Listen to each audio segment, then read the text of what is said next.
Before you watch this any further, you need to know this very important tip about the Beast Claws. It has a hidden attack that the game won't tell you. The great thing about them, you can feint your heavy attack if you press the dodge button as you're charging up your heavy attack.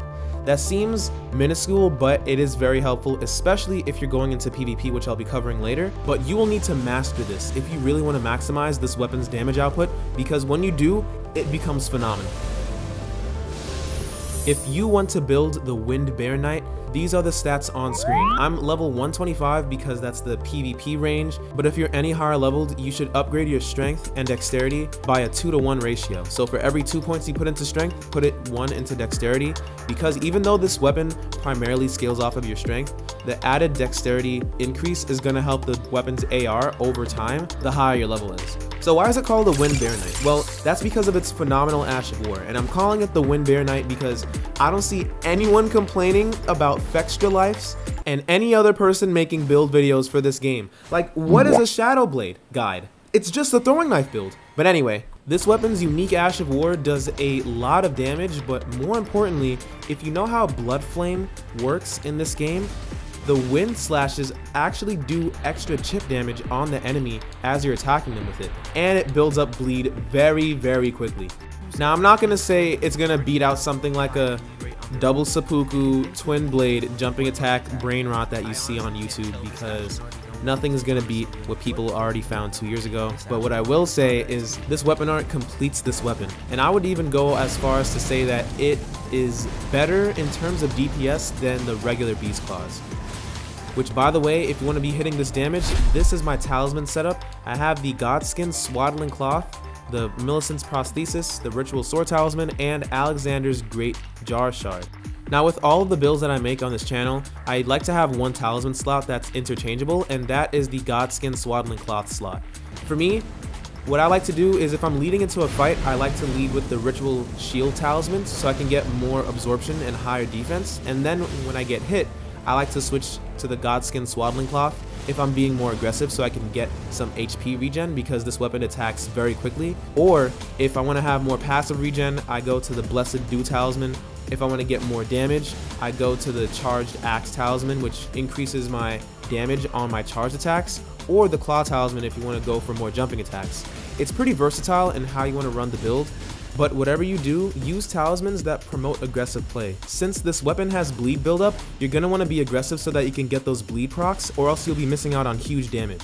Which, by the way, to maximize your damage even more, the physic mix you're going to want to use is the Thorny Crack tier mix. This tier will allow you to get more damage the more you attack, and that's going to be stacking with your Rotten Sword Insignia and your Millicent Prosthesis. And if you have the Godskin Swaddling Cloth, you can be getting all those additional damage modifiers on top of healing yourself the more aggressive you are, which is why I stated that earlier. Be as aggressive as possible. Leave me alone. Just kidding. You want to rend their flesh. You want to mince and mince and mince their meat. It's just like a mosquito bite build, because you might not do as much damage compared to the other broken things that the DLC offered, but over time you will be annoying and you will rack up important bleed procs so that you can match the other weapons. Where you going? Dias. Looks like you die, Dis. A very common mistake that I see a lot of people do with this weapon that you need to avoid: do not do the regular R1 chain. The R1 is good in PvP, and I'll get to that in a moment, but in terms of regular attacks and what you want to throw out, the heavy attack seems better, because not only does your character actually crouch down, so his hitbox gets lower to the ground, and as a result, you can literally dodge attacks sometimes just by charging up your heavy attack, but this is going to be doing more poise and stance damage to your enemy. So if you're doing PvE, for example, on Mesmer, and you want to break his stance, doing these charged heavy attacks is going to give you more mileage compared to trying to spam your light attacks. And if you've noticed, with the light attack chain, especially on the two-handed chain, your character actually starts tweaking. There's no better way to put it. The R2, at least, is still low enough recovery frames to where if you miss, you can roll out pretty quickly, and even if you change your mind, you can do the roll to do a feint. This is going to come especially handy in PvP, which there's a lot of things you need to understand if you want to have any success fighting invaders or being an invader yourself.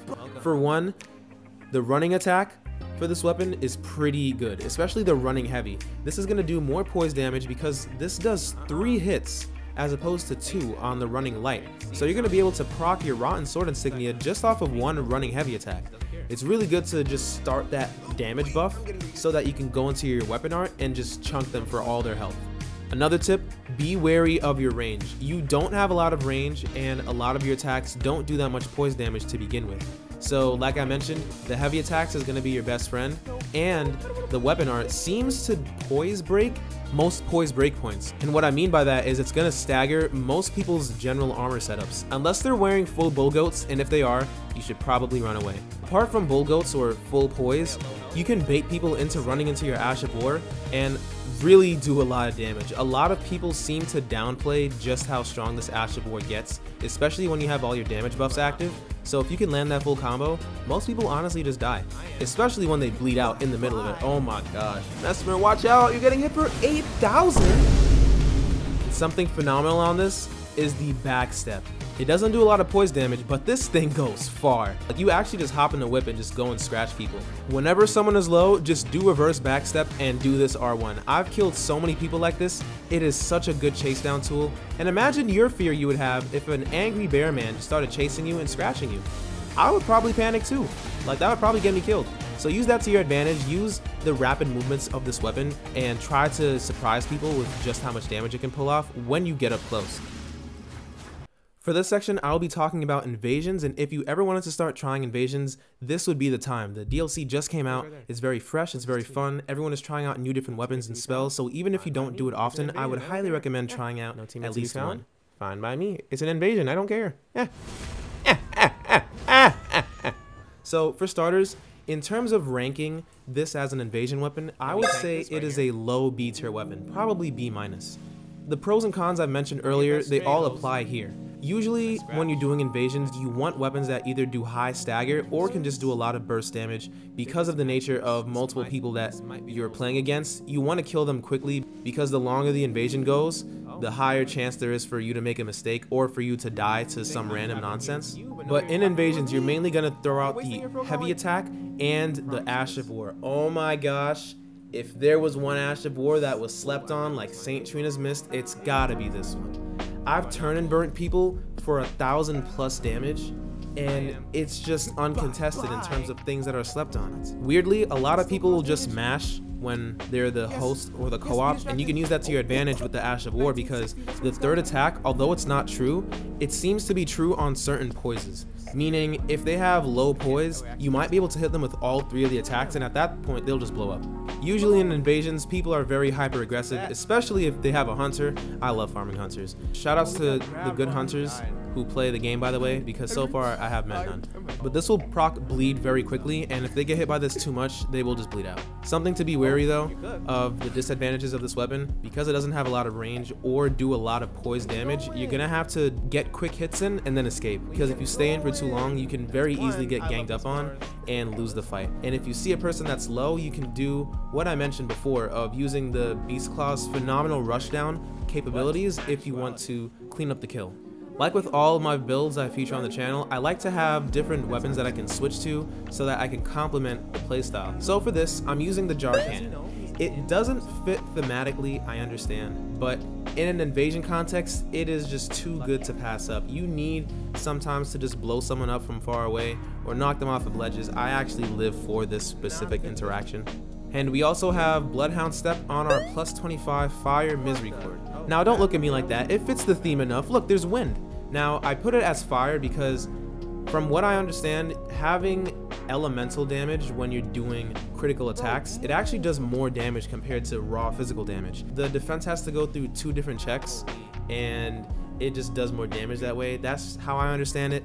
I could be wrong on that, but I'm pretty sure that that's always been like that since Dark Souls 1. But if you ever break someone's guard, you can use the Misery Cord to close out the kill, which by the way, the Ash of War on the Bear Claw, it does pretty good guard damage as well, and you can boost that further with the Guard Talisman, the one that makes you do more stamina damage when enemies are blocking. What you'll be seeing on screen here is all of my tips that I just mentioned in invasions and in duels respectively. So take care, be good, and enjoy the build. Host, where you going?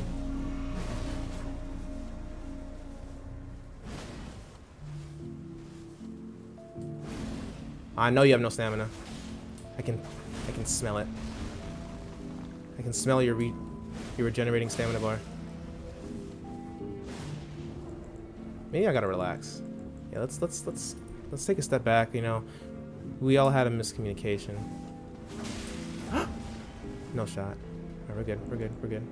This is regen, and I retreat into the forest yet again. And now I have just enough time to use a warming stone. Where you going? Chip damage, nice. More chip damage. Dope. No stam. He's dead. Yes. Top 5 bad hosts. Where you going, Twin K-Blade? Twink Blade? No way, he's actually the Twink Blade. Uh-oh. Seems to be low on health.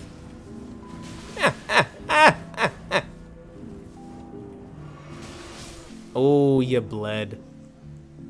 I'm done. He fell right into my lap. And someone's health bar. Oh, let's... Ooh, he's getting burned alive. Probopass? I didn't know I was playing Pokemon. Probopass, watch out. Wait a minute. Wait a minute. Something's not right. Something is not right. I can't see anything. What's going on? What is that? Probopass does not learn Flamethrower. Is this the Dragon Breath glitch again? There's no way. Because if you guys watched my video that I made maybe a year ago now, okay, it fixed. Because I was actually like, what am I experiencing? Let's just play this strategically. Okay, relax, relax, brother. Relax. Why is that hitting me? Are you serious? Now I can't even get back up. Oh, okay, they're falling. What the? Yo, I need that pregnant pot lady to come and help me out. She is crazy good. Good shot. The fat roll dodge. I'm cracked. Help me, Alexander. Oh no. Why is he lighting me up? It's turning into a light show. Ooh, in your head. Oh no! A life-altering choice? Hey, I lived. And what are you doing? Oh, no health?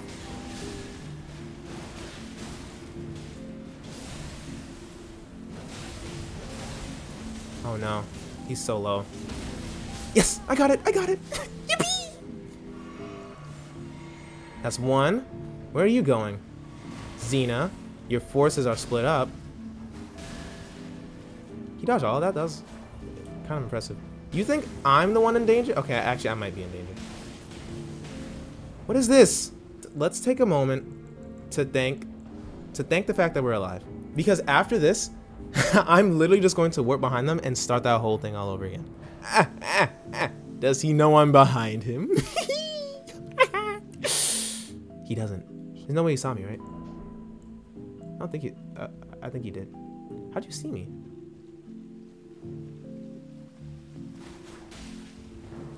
Or actually, maybe he didn't. No, sir. I'm not getting hit with a flame buffed Ash of War. Are you kidding?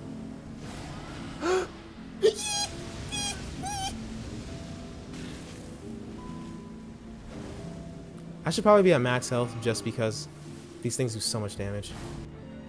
What the? I'm so surprised bro actually did that. I don't care about the blood. I don't. Okay, now I do. Alright, and now I don't. Oh, he has no more heals. Is that... Oh, is that the case, Xena? No, where you going? Where you going? That will always happen to you. How do I... Oh, wait, I could probably run around and backstab him, actually. I'm gonna try doing that. That sounds like a plan. That did a lot of damage. I also have no more heal. Oh, I have a Divine Blessing. Oh, wait a minute. These just got duped for me. I would be a fool to not use these. I dare use that Ash of War again. Why'd I go right into it? That was not my best move.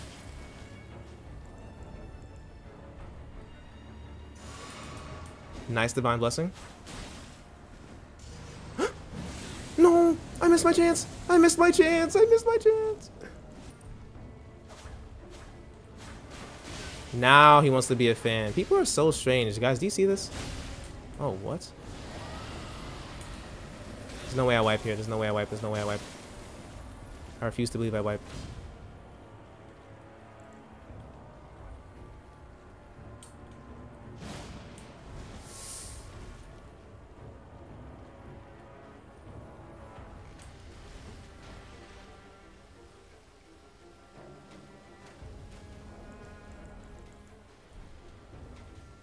Okay. Hold, hold, hold.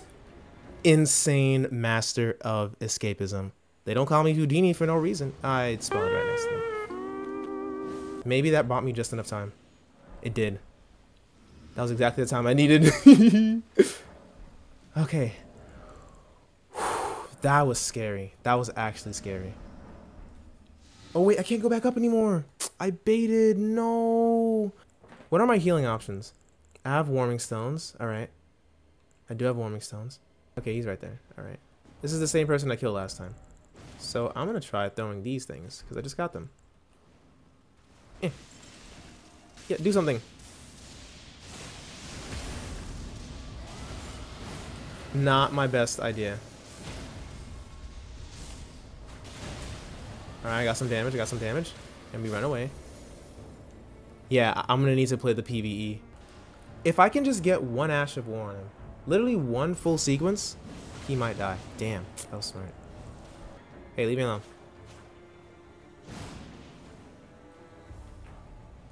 Frenzied Flame, do something.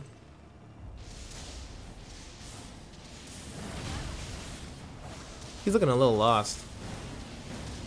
Oh, okay. Wow, that's a lot of damage. Where do I go again? From here? They have to open the door. No. Bro has to open the door. Okay. I'm in a warming stone right here. Call me crazy. But if they try to stop me, I can just shoot them. Alright. I got what I wanted out of that. Are they still here? No, they're not. Great. Okay. Wait, guys! It's right here. This is my chance. I see it. I see it. I see it. I see it. No, guys, look. This is it. This is it. You can't be serious. No, bro. Okay, at least I can hold him off here. You are not hitting me, bro. You're dead. Goodbye.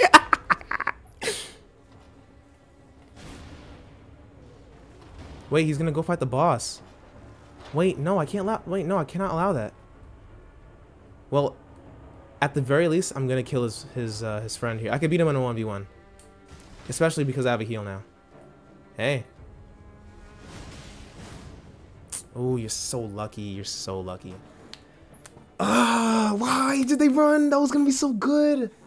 I knew I messed up when I tried to shoot him and I hit the ledge. I knew it was over. I was like, damn. And then I realized he was running away and he was gonna go to the boss fog instead of actually fighting.